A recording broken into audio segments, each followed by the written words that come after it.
Right, well, brothers and sisters and friends, thank you so much for coming out this evening.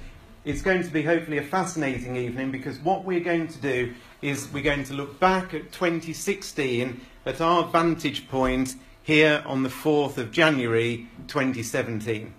And I think it's good for us to look back, because as Winston Churchill famously said, the further back you look, the further forward you can see. And actually I think he's right. And you know, the wonderful thing is that when we look back over a span of just a short period of time, like a year, we can definitely see God's hand working in the world and bringing about his plan and purpose as revealed to us in his word of truth, the Bible.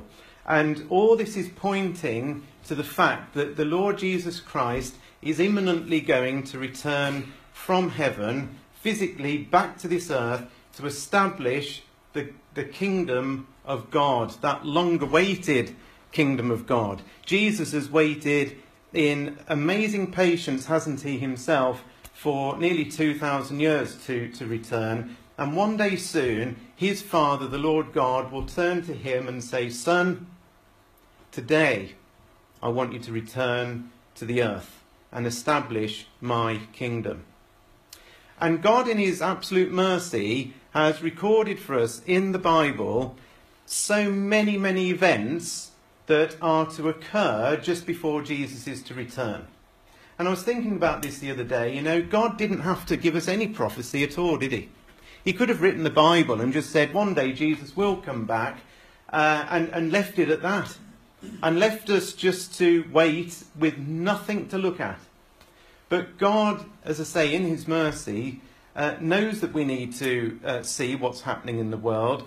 And when you think about it, so much of the Bible is full of prophecy, is full of history written in advance, because surely that is what prophecy is, isn't it? And all of this helps us stay awake, it helps us stay alert, and for me, and I'm sure it does for you, it helps to keep our lives in perspective, because too easily, the world is full of distractions and work and money and worries.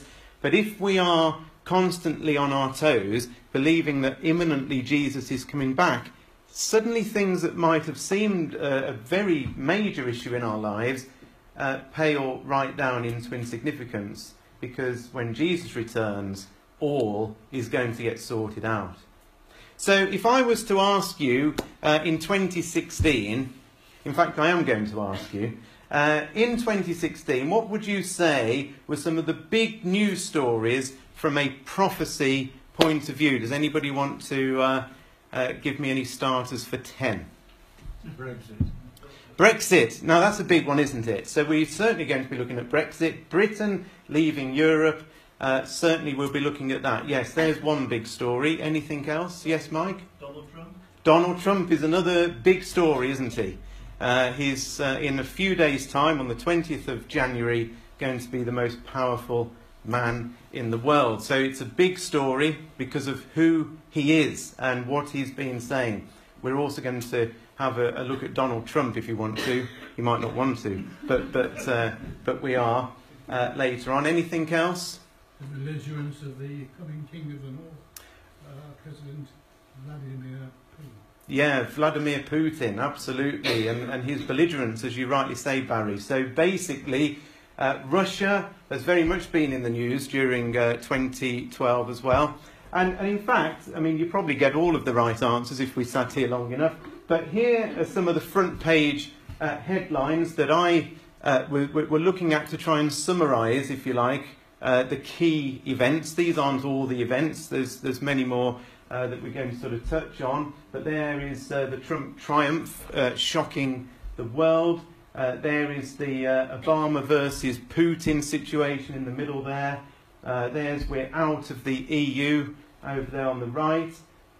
We've also got the ongoing situation in Syria, which still isn't sorted. We've been talking about Syria every year. I've been coming here, which I think this is probably about the 5th or 6th year, I would imagine. And Syria has been on that on the agenda from a prophecy point of view every year. And to cap it all, you know, we've also got this sort of thing going on as well, which is this ongoing terrorism, isn't it? And you know, we're shocked. Maybe we become less shocked over time. We become desanitized slightly. It's another horrendous bombing, another horrendous massacre. But it's still horrendous, isn't it? And the terrorists find new and terrible ways that are increasingly difficult for you know, the authorities to sort out.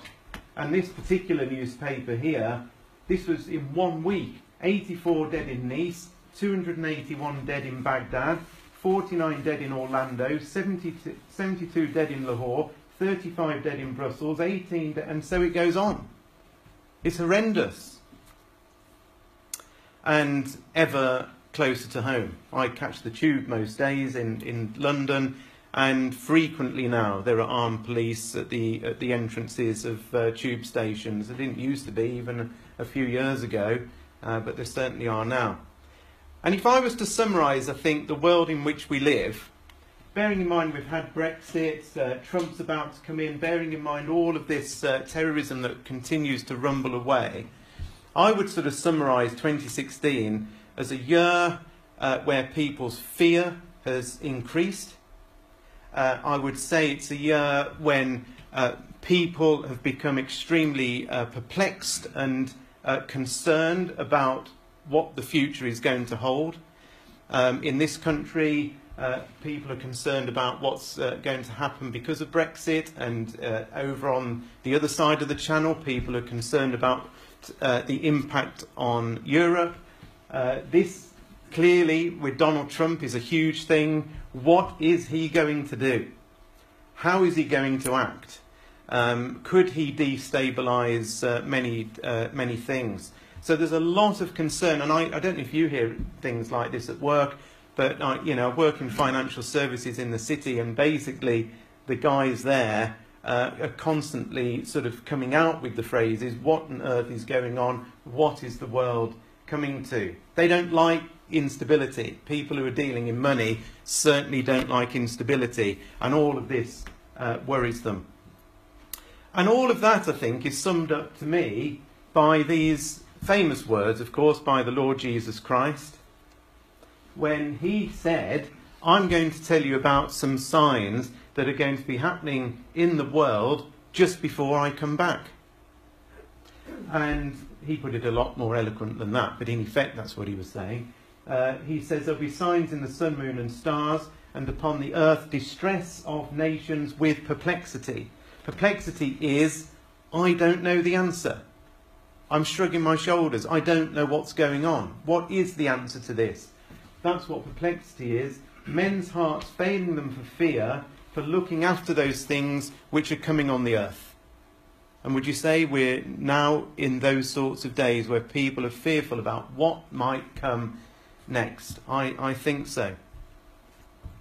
And of course all of that comes just before Jesus comes back, because it says in verse 27 of Luke 21, then they shall see. So these people who are living at this time of fear and perplexity, they are going to see the Son of Man, the Lord Jesus Christ, coming in a cloud with power and great glory. So surely, if we think we're in these days, we might well be the people who see, and the world themselves will see the Lord Jesus Christ coming in the clouds of heaven with power and great glory.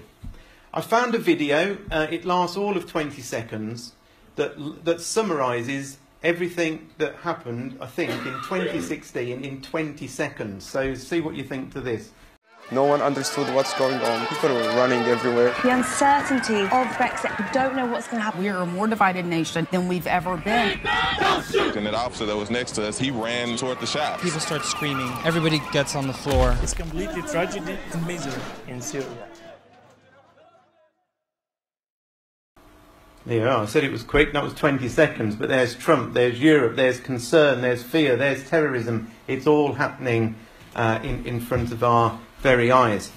So I thought what we'd do to start with, and by the way, as Richard said earlier, there's two parts to this talk. For some reason you've decided to spread me over 2 weeks, so thank you for that. So I'm back next Wednesday, Next Wednesday, God willing, we're going to be looking at Israel and the surrounding nations of Israel. Tonight, Israel is going to crop into the things that we talk about, but we're going to deal mainly with Israel next week. What we're going to do tonight is look at Russia, we're going to look at Brexit, and we're going to look at the situation with Donald Trump, and that's going to fill the time. So let me show you some headlines then in relation to Russia in 2016. I think most of you know that I do this thing called a weekly World Watch, and effectively every week I just look to see what are the big stories, I pick out 6 of them, and of course I get the headline out the newspaper, then I get the paragraph that talks about that, and then write a comment, and then put a verse that backs up why it's interesting. And of course, therefore, at the end of the year, I've got well over 300 slides, because there's 6 a week, so I've got 300 slides, and what I then do is collate them into themes. So I look through every headline, and if it talks about Russia, in it goes into the Russia pile. And then I get a pile for, I don't know, Brexit, or a pile for Europe generally, and so on and so forth, a pile for Syria. And interestingly, this year there were more slides than ever before in relation to Russia, and more alarming than ever before, because what I can do is go back to previous years, because I've been doing it since 2003, so I can go right the way back. And do you know something? Back in 2003, the headlines were pathetic in comparison to the headlines we see now. Here are some of the headlines. So you'll see the headline come up, and the date when it came through. I've got some dramatic sort of music playing as I'm going to read out these headlines just to spice it up a bit. And, well, here we go. Here's Russia in 2016. So Russia warns of new world war starting in Syria. That was back in February. Russia doubling nuclear warheads. Let me turn that down again. That was in April. Russian warplanes aggressively pass US missile destroyer. That was on the 11th of April, according to the BBC. The New York Times said Russia calls new US missile defense system a direct threat. That was in May. Russia will act to neutralize US missile shield threat, says Putin. That was in May as well. Russia building new underground nuclear command posts. That was on Fox News in August the 15th. Russia calls up civilian reserve nationwide. That was on August the 30th. How Putin is restoring the fallen Soviet Empire. That was Newsweek towards the end of September. Russia suspends weapons-grade plutonium deal with the US. That was on the 2nd of October. Russia launches massive nuclear war training exercise with 40 million people. That was in The Independent on the 5th of October. Russian television warns of nuclear war amid US tensions. That was October the 14th on ABC News in America. Russia taunts US with biggest military offensive since the Cold War, and the Russian warships escorted through the English Channel. You remember that? That was the middle of October. Russia unveils Satan II missile powerful enough to wipe out UK, France or Texas. That was the end of October. Britain to send hundreds more troops to Russian border as Cold War tension escalates across Europe. That was also the end of October. Putin claims Russia's borders end nowhere at geography event. That was the 24th of November.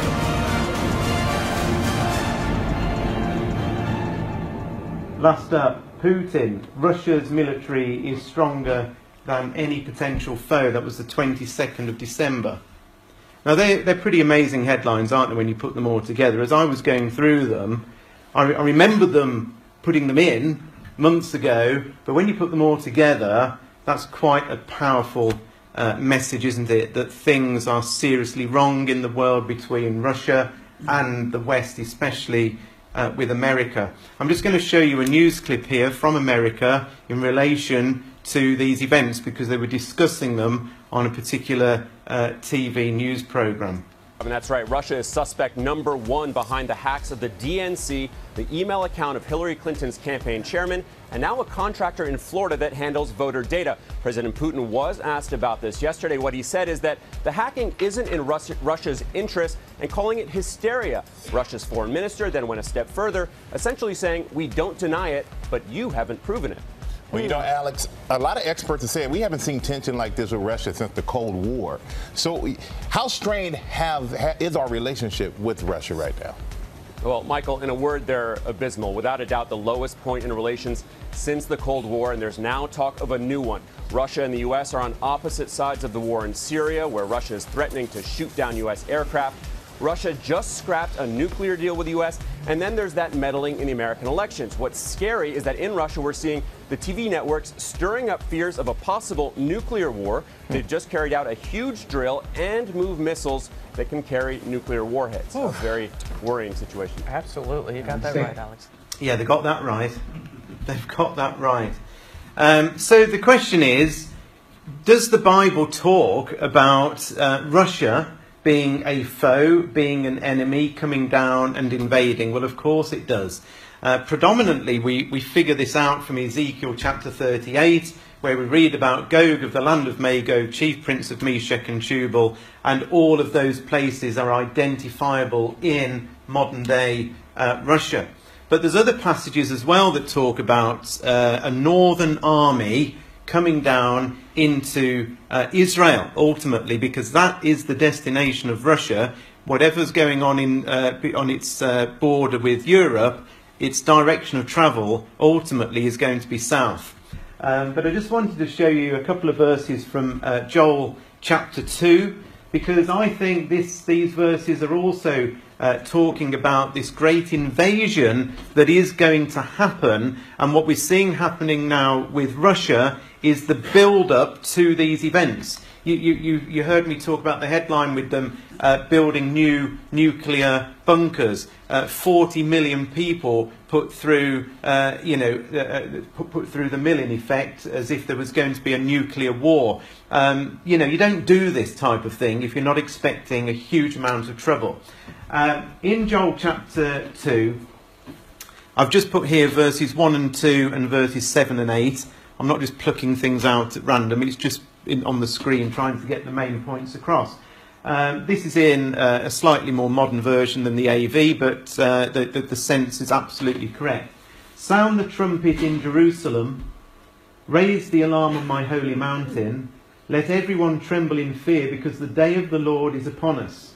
Suddenly, like dawn spreading across the mountains, a great and mighty army appears. Nothing like it has been seen before or will ever be seen again. The attackers march like warriors and scale the city walls like soldiers. Straight forward they march, never breaking rank. They never jostle each other. Each moves in exactly the right position. They break through defences without missing a step. This is an army and an invasion, God says, the like of which has never been seen before. And of course we know that Russia has got around about 1 million troops. And they're all just sat there. Unlike America, that's also got 1 million plus troops, but they're spread all over the place. This is an army just sat there, ready to roll. And of course, as we've already said, these are the sorts of major headlines in 2016 that we have seen. I've never, ever seen a year where World War III has been mentioned. I've gone back all the way through the slides in previous years. I've not seen World War III mentioned. Now, all of a sudden, I look in normal newspapers, daily newspapers, the Daily Mail or Daily Telegraph, and I see pictures like this, I see headlines like this. World War III fears as US activates defence shield. Are we on the brink of World War III? Furious Putin warns he will neutralise threats posed by America's £550 million missile shield stationed in Europe. Russia threatens to make Romania smoking ruins. So, you know, God says there's going to be this conflict. God says that they are going to come down in a great organised fashion. And what I believe we're seeing is Putin personally getting ready for these things. How do we know the army in Joel 2 is anything to do with this great northern confederacy that comes down, headed up by Russia? Well, again in Joel 2, later on in that chapter, it talks about the demise of this great army, because God says that he will drive away, I will drive away these armies from the north. So we're clearly told in Joel 2 that the armies that are coming down from the north, I will send them into parched wastelands. Those in the front will be driven into the Dead Sea, those at the rear into the Mediterranean. The stench of their rotting bodies will rise over the land. It's a very unpleasant, situation. But again, it lines up exactly with Ezekiel 38 that says that they're going to spend how many months burying the dead? 7 months burying the dead. That's how many people are going to come down and ultimately end up being destroyed. This isn't just a few thousand Russian troops going into Syria. This is whole-scale emptying of the land of people to invade at some point. And we can see these things building up now. Again, in Joel chapter 2, there's a very interesting particular verse here, because we read that God will cause wonders in the heavens, and on the earth blood and fire and columns of smoke. The sun will become dark and the moon will turn blood red before that great and terrible day of the Lord arrives. Quite similar words, aren't they, from Luke 21 that Jesus said? That the sun would go dark and so on. There'd be signs in the sun, moon and stars. The interesting thing here, I'm sure some of you know this, that this word columns, in the authorised version it says pillars, but in the Hebrew, it's actually the Hebrew word for palm tree. These are palm trees of smoke. But of course, when they translated the Bible, it just seemed too strange to translate it as palm tree of smoke. Why would you have a palm tree of smoke? So they translated it as pillars of smoke, or in this version as columns of smoke. But in recent times, we know now why they're called pillars or palm trees of smoke, because these huge explosions that man is now able to create something that is the identical shape of a palm tree. And nuclear weapons, the most devastating of them all. And Putin, I've lost count over the last 2 years of him talking about using nuclear weapons. I've never heard a world leader, I'm 47, you know, I've watched the headlines for some time. I've never heard people just glibly talking about using nuclear weapons. And in fact, it's only recently that Putin has. But the tension has built to such a point, he seems to be quite happy to talk about it. Now, as I've said, the main passage that we believe that Russia is mentioned in detail is in Ezekiel 38. And there's that verse I quoted. Son of man, set your face against Gog of the land of Magog, the chief prince of Meshech and Tubal, and prophesy against him. And I'm not this evening giving you the evidence as to where Meshech and Tubal and Magog are. We've done that before, and there's talks on the internet that I've done that will show you all of that in some detail. But there is something I wanted to just highlight here. One is that all this area of Russia here is ruled over by a man called Gog, and we're told that he comes with all his army and horses and horsemen, and all of them clothed with all sorts of armour, a great company with bucklers and shields, all of them handling swords. Now, I know it doesn't say tanks and aeroplanes, they didn't exist then. This is God's description in those days of what a vast army is. That's what Joel 2 is talking about. There are other countries also with Russia. There's Ethiopia, Persia, Iran, Libya. They come from the north. When do they come? In the latter years. Where do they come against? The mountains of Israel. Okay? And by the way, in the latter years literally means in the last days.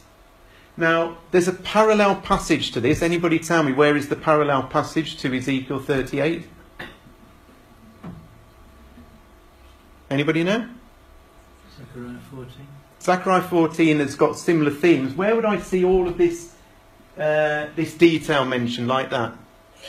Daniel. Daniel. Good answer, Phil. And the answer is Daniel chapter 11, because look here, right? This is exactly the same event, because look how everything lines up together. We've got at the time of the end, we've got in the latter years. We've got the king of the north, we've got coming from the north. We've got chariots and horsemen and ships, we've got this great army. We've got, he's going to enter into the glorious land. We've got, he's coming against the mountains of Israel. We've got the Libyans and Ethiopians. We've got the Ethiopians and the Libyans. Now, of course, there's bits of detail here that is missing from here. God often does this, doesn't he? Look at the Gospels, for instance. There'll be the same parable here and the same parable here, but sometimes slightly different information. When you slot it together, you get the complete picture. You happy with that? But here's the thing. Here's why I'm showing you this. And I only really understood this recently, and why I hadn't seen it, I do not know. But of course, over here, what we've got is the description of Russia. We've got Magog, Meshech, Tubal, and we've got this chap called Gog who is running it. Gog is the leader. He is the Russian ruler. But we're not actually told anything more about him. It just says Gog, but what we are told is where he lives. We're given a lot of information about where he comes from.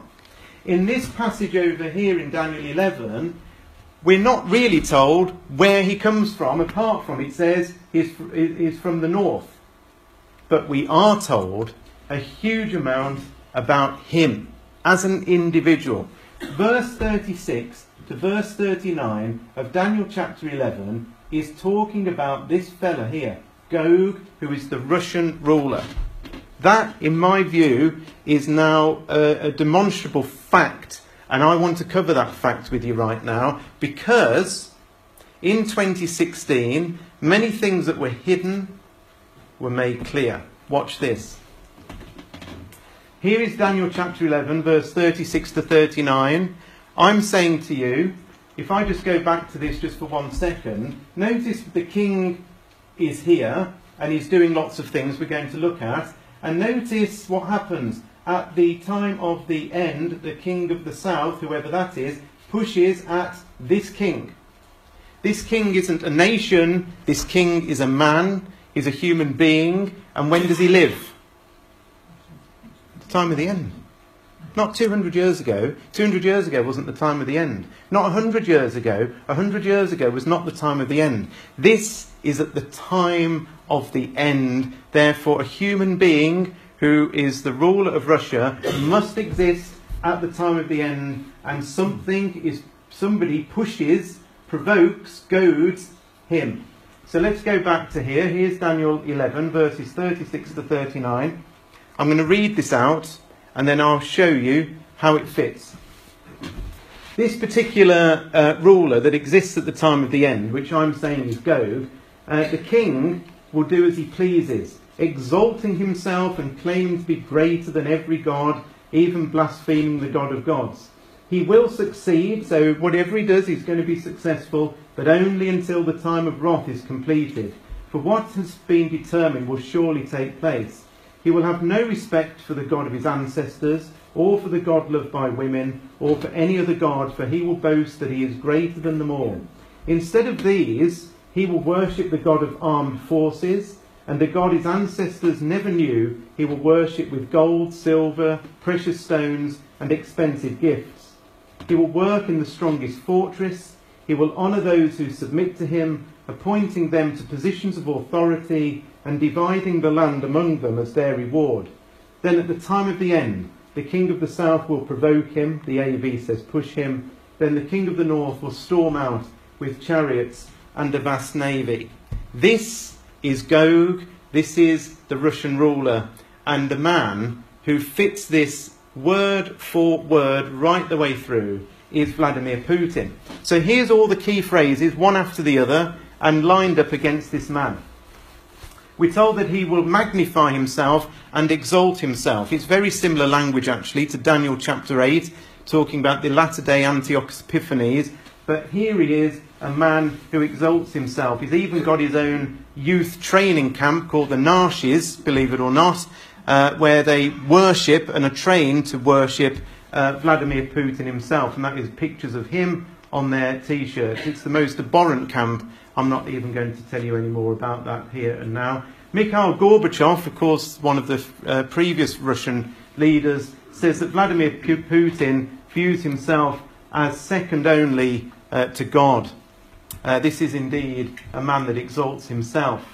He worships the god of armed forces, we're told. Putin, you don't need me to tell you that Putin worships the armed forces. He's always involved with those armed forces and has done more than any other Russian ruler ever in terms of bolstering up those forces and developing Satan II missiles powerful enough to wipe out the entire United Kingdom with one bomb. That's the sort of chap that is ruling Russia at the moment.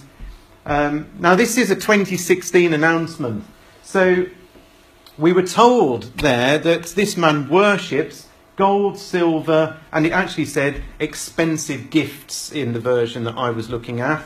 And on the 25th of January 2016, Panorama, well-respected British investigative documentary programme, comes out with this. Did you all watch this? It was definitely worth seeing. It was called Putin's Secret Riches. Vladimir Putin has been accused of corruption on a breathtaking scale. His critics say he has used his power to amass a secret fortune. So is the Russian president really one of the richest people in the world? And the Panorama programme on the BBC, a 45-minute programme, went through all the evidence that they collated to say that this man has taken over so many businesses and companies and pocketed the cash himself. He could even be richer than Bill Gates. He could possibly be the richest man on the planet.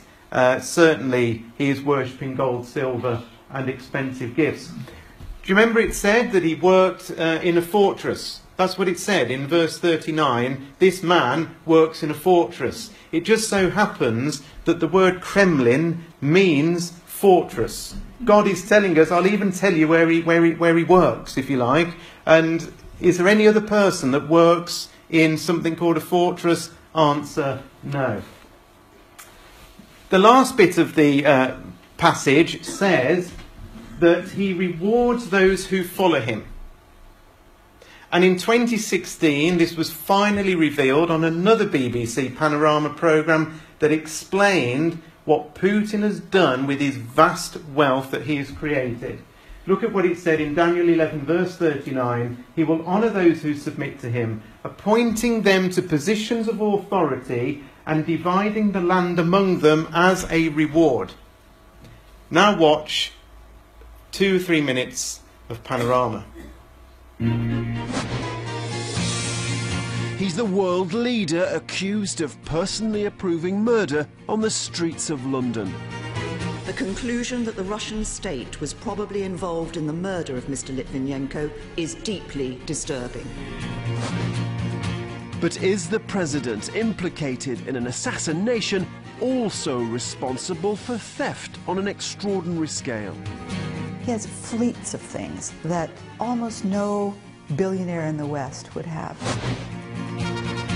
Vladimir Putin has been accused of looting his own country. Today, Putin behaves like a czar. Tonight, we investigate the truth about President Putin's riches. Why would it be kept secret? Because it belongs personally to Putin, not to the state. And for the first time, the Americans say what they really think about the Russian president. Is Vladimir Putin corrupt? In our view, yes. The men closest to Putin have been with him for years. They were with him here in St. Petersburg, and they've stayed with him ever since. And this is the group that he trusts and that he rewards. And this is the group that runs Russia. Putin's lawyer at the town hall became president and then prime minister of Russia.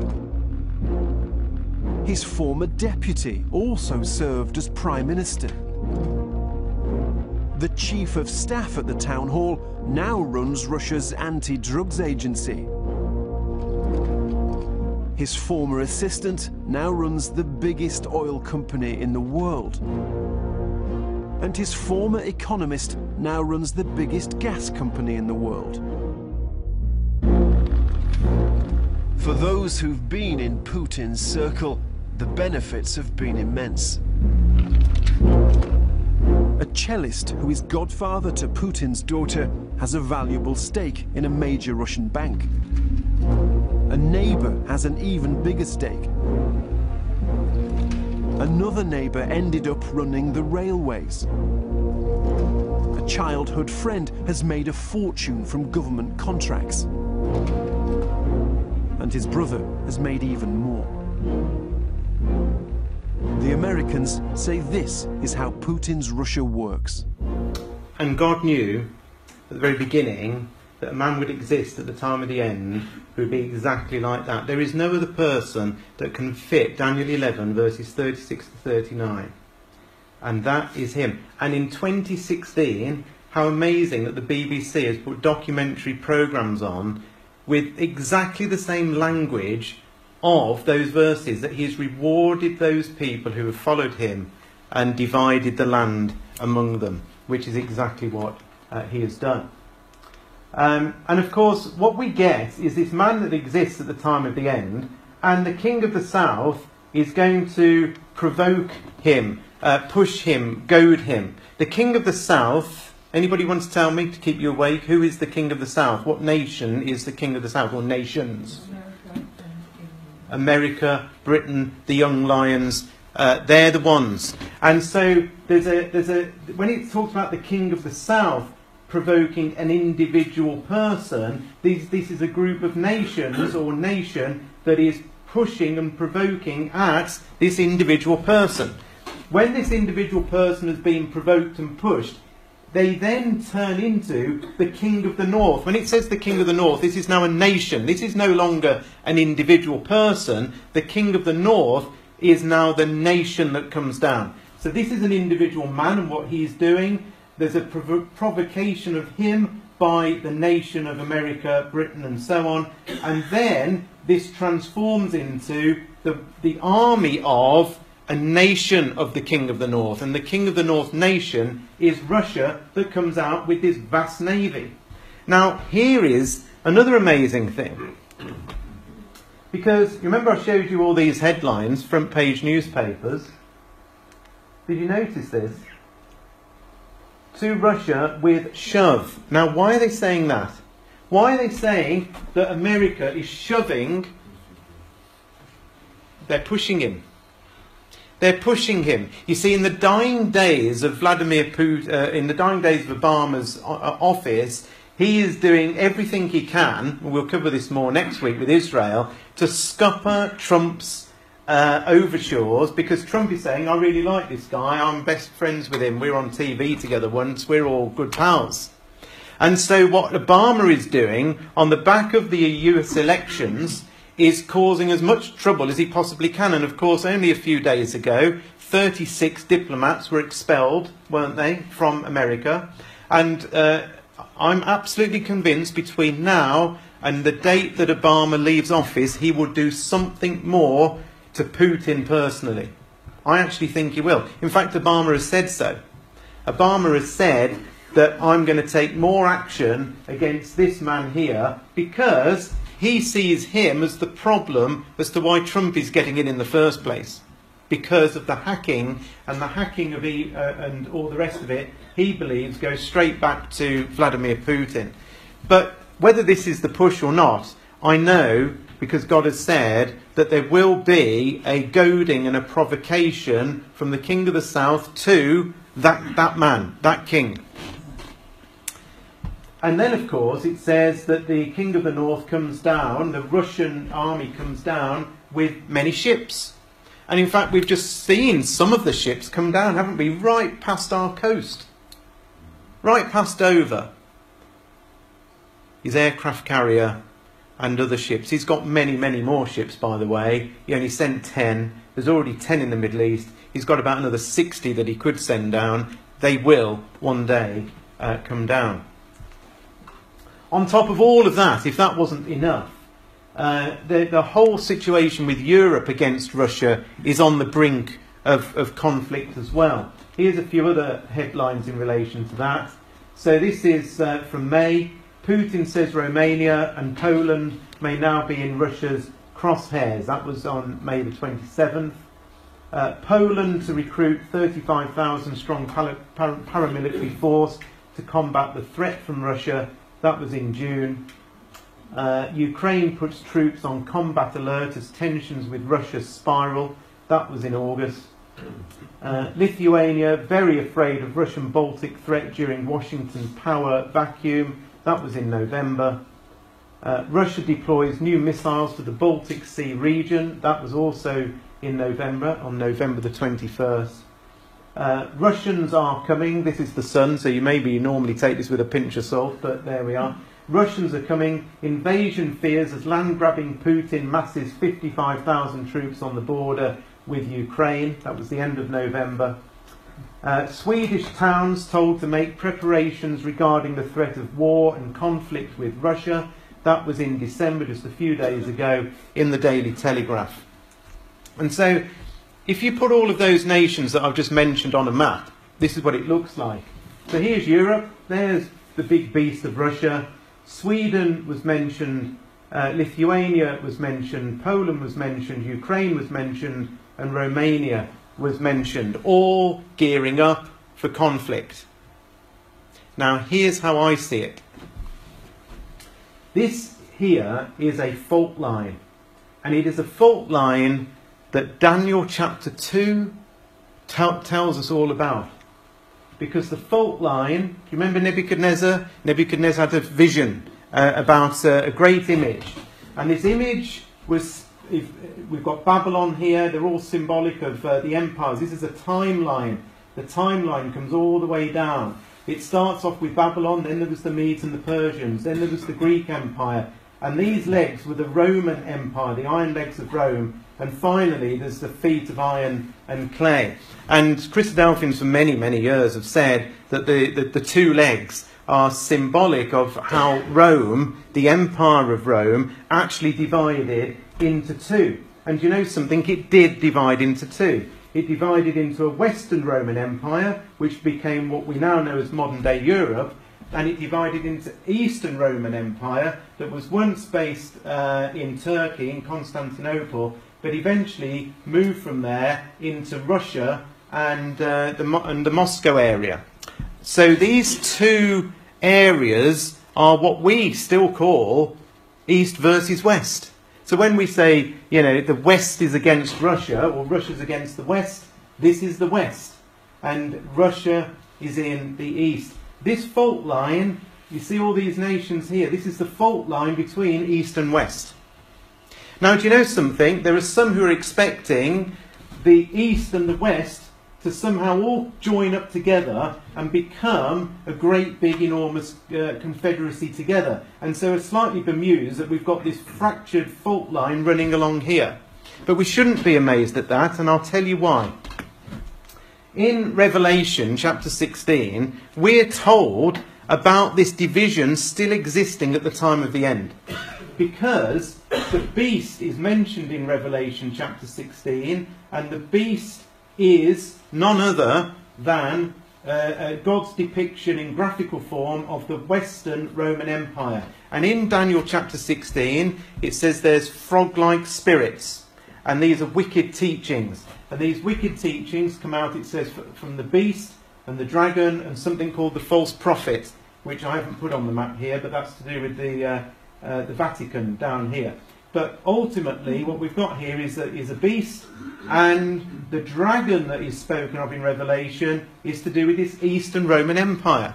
So in other words, brethren and sisters and friends, there must still exist at the time of the end two identifiable, you could say three, but certainly two identifiable forces that are still separate. There isn't just one great big beast at the time of the end. There is this beast and there is a dragon. Therefore, we can argue surely that actually there isn't a coming together, that the fault line still exists right the way through.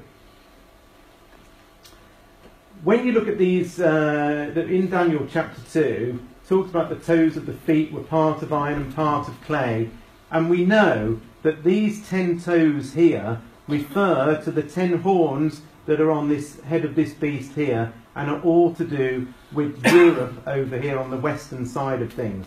And we'll look at more of that in just a minute. But that's why I think we've got this division, and I think the division will remain. When Russia comes down into Israel, Europe will not be with Russia. Magog is nothing to do with what we now call Europe, nor is Gomer. They're all areas down here around the area of Turkey and so on. Russia, when it comes down with Iran, is going to come down on its own with Iran and with Northern Africa. Europe is a separate war, and the Europe war, headed up with the Pope, is a war against Christ and the saints when Christ is established. Do you know how I know that? Because it says in Revelation chapter 17 that the beast and the woman that's riding it will make war against Christ and the saints. That isn't who Russia's making a war against. Russia's making a war for spoil out of Israel. It's a totally different war. So, how are we doing? Not very well. Let's speed up. So, here's the next thing. That was all about Russia, but I had to get that off my chest because there's so much going on with that. What about this? We're out of the EU. This is a great big headline, but one that as Christadelphians, as I'll show you in a minute, we've been talking about for a long, long, long time. Here's some of the headlines. George Soros, the billionaire who broke the Bank of England, opts for Goldhaven, saying Brexit would spell the end of the EU. This is quite amazing. Do you remember this? Massive thunderstorms from Europe smash into UK and could decide EU referendum vote. That was on the 23rd of June. Thunderstorms and flash floods caused chaos across Britain in the final hours of the EU referendum as commuters were left stranded in London. And they do think that these enormous storms that came crashing in from Europe, and these were very unusual storms. You know, most of the storms we get come in off the Atlantic, don't they, coming over from America. Rarely will a storm head the other way over from Europe into Britain. It's extremely unusual, highly rare, especially of this intensity, and lo and behold it comes at the exact day of the referendum, and many people who would have voted were unable to vote because of those storms. And so the following day, of course, we get vote leave today, but we're out, and so on. These were great big news stories, not just in this country, but around the world. I'll just skip this video because it's basically saying what I've just said. Let's just have a think about this, though. As Christadelphians, for a long time, as I've said, we have believed that Britain would one day exit Europe. John Thomas, who was the founder, if you like, of the Christadelphians back in the mid-1800s, wrote a book called Elpis Israel. That book literally means the hope of Israel. And in that he said Britain cannot be included among them, referring to what we now would call Europe. And he wrote that in 1848. Britain cannot be part of them. In Milestones, in a publication by Brother Pierce in 1981, he wrote, Britain will separate from Europe. In a book called The Guardians of Israel and Arabia, it said Britain's eventual exit from Europe is a certainty. That was written in 1990. So we've been saying for a long time that Britain will not be part of Europe. And the reason we've said that is because the king of the south power in Ezekiel 38 is mentioned as Tarshish and the young lions. And Tarshish is Britain, and therefore Tarshish would not be part of this great invasion that is coming down. What I wanted to just focus on very quickly is what could be the impact of Brexit down the line. And here's what I think might happen, and I'm just picking the headlines here, that sort of say what I think is going to happen next. German Chancellor, looking a little bit fed up there, is basically saying the end of the EU fears in Germany that Brexit could lead to the breakup of the European Union. Now, I'll show you why I think that is interesting in a minute, but there's been many headlines that say Britain's exit of Europe could, like a domino effect, knock many other countries over. And the end of the EU, Brussels fears devastating domino effect of Brexit, the collapse of EU, and its impact on America. So why do we think, or why do I think, that potentially Brexit could cause Europe to fragment and break up? And what about the great beast of Revelation 17? How does all this come together? Let me just show you quickly here. We're back here to these 10 toes of Daniel's image in Nebuchadnezzar's image in Daniel chapter 2. And you know these words really well, but just have a listen to them again. The feet and toes you saw were a combination of iron and baked clay, showing that this final kingdom, because that's what we're talking about here, this kingdom will be divided. Like iron mixed with clay, it will have some of the strength of iron, but while some parts of it will be as strong as iron, other parts will be as weak as clay. This mixture of iron and clay also shows that these kingdoms will try to strengthen themselves by forming alliances with each other through intermarriage, but they will not hold together, just as iron and clay do not mix. So there's this kingdom at the end. It's sort of a real shaky sort of thing that's made of iron and clay. They're trying to form alliances through intermarriage, this version says, but they're not holding together. The whole thing, like iron and clay, aren't mixing. And during the reigns of those kings, the God of heaven will set up a kingdom, the kingdom that will never be destroyed or conquered. It will crush all these kingdoms into nothingness, and it will stand forever. So what does all of that mean? Well, here's what I think. The feet are to do with Western Europe as we now know it. Okay, the Iron of Rome continued in that leg down here, and basically it's a continuation of the Roman Empire. So the feet themselves are to do with Europe itself. Iron is symbolised in Revelation as the strength of rulership. So iron is always to do with, when you look at it throughout the scriptures, iron is to do with the strength of rulership. We want to rule the people. We want to control the people. That's what Europe is trying to do. The clay is symbolic of the power of the people, because pretty much all the way through the scriptures, clay is symbolic of people. It says that Adam was made of the dust of the ground. In Isaiah, it says that we are like clay in your hands, and you are the potter. So the clay is symbolic of the power of the people that isn't mixing with this strength of rulership. So Europe's trying to rule everything and control our lives, but the people are stopping that happening. Interestingly, what the iron is trying to do, what this whole project is trying to do, is mingle the races together. This is a Babel project, basically. We're trying to mix the races together. How are they doing that? How are they mixing the races together? They're doing it by removing borders. I'll show you in just a second how they do that. But it doesn't hold together. The whole thing falls apart. God says that it's a divided kingdom and it will not hold together. And the little stone eventually comes, and that, of course, is the Lord Jesus Christ coming back. But this is what Europe has done. It's done something called the Schengen Agreement. I don't know whether you've heard of the Schengen Agreement, but this is the thing that winds a lot of people up. The Schengen area is the area including 26 European countries that have abolished passport and any other type of border control at their mutual borders. It mostly functions as a single country for international travel purposes with a common visa policy, which is why we're not actually in the Schengen Agreement, but if you lived in this area here, people can just move around at will, and therefore they mix the races up. And of course, in Europe, they all speak different languages, but the project of Europe is to try and mix the whole lot together. But people have pushed back.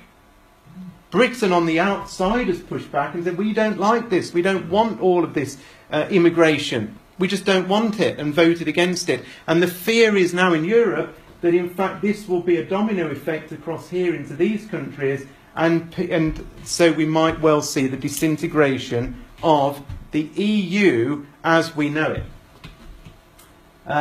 You know, abandoned ship, there's Britain sailing off, here's Europe about to go off into the abyss. There's Time magazine, the fall of Europe, again a domino effect. I think we might well see Europe divide and break apart from what we see right now, which is a humongous conglomeration of 26 nations. However, something comes out of the abyss when it goes off the cliff, and what comes out of the abyss is mentioned in Revelation chapter 17. Because out of the ruins of the EU that we now see will come what the Bible says is a seven-headed, one might say eight-headed beast with 10 horns. And in Revelation 17, the beast, which is the revived Holy Roman Empire, is going to ascend out of the bottomless pit, and 10 kings who have not yet risen to power, they'll be appointed to their kingdoms for one brief moment to reign with the beast. They will all agree to give him their power and authority, and together they will go to war against the Lamb, Jesus, but the Lamb will defeat them because he is Lord of lords and King of all kings. And his called and chosen and faithful ones will be with him. And so, what comes out of the ashes of the EU when it shakes apart because of Brexit will rise out the Holy Roman Empire beast system of 10 nations.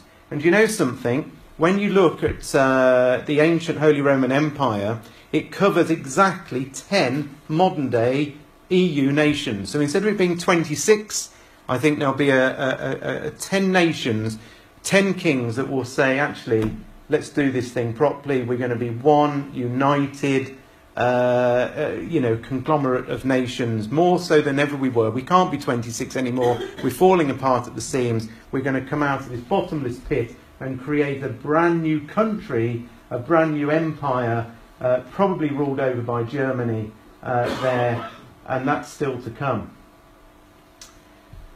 So, finally, in the last 2 minutes, I've gone on, but this is just a few minutes on Mr. Trump, because we'll talk more about Trump next week.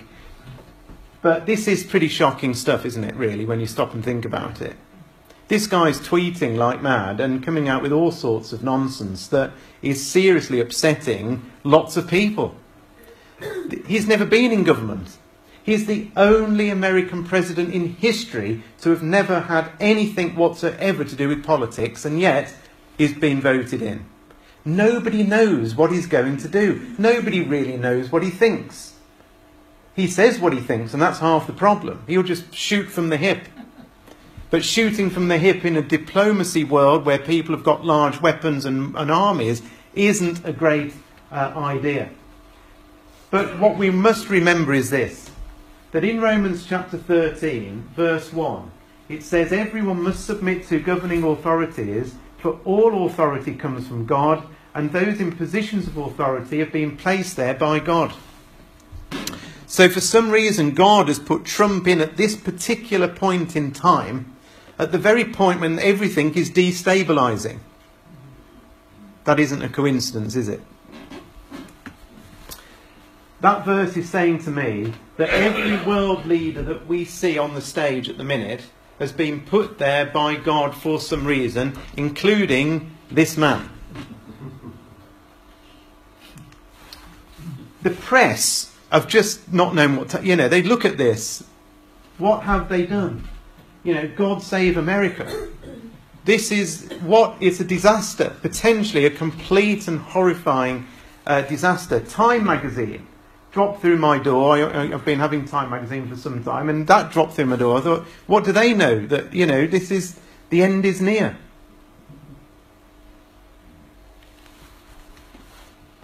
I'll skip this little video. He's saying the same sorts of things. Here's some of the things that he said. Iran nuclear deal could collapse under Trump. Trump win puts US-Russia hostility on hold, but for how long? These two, Putin versus Trump, they're both mavericks. They're both big egos. They've both got nuclear armies.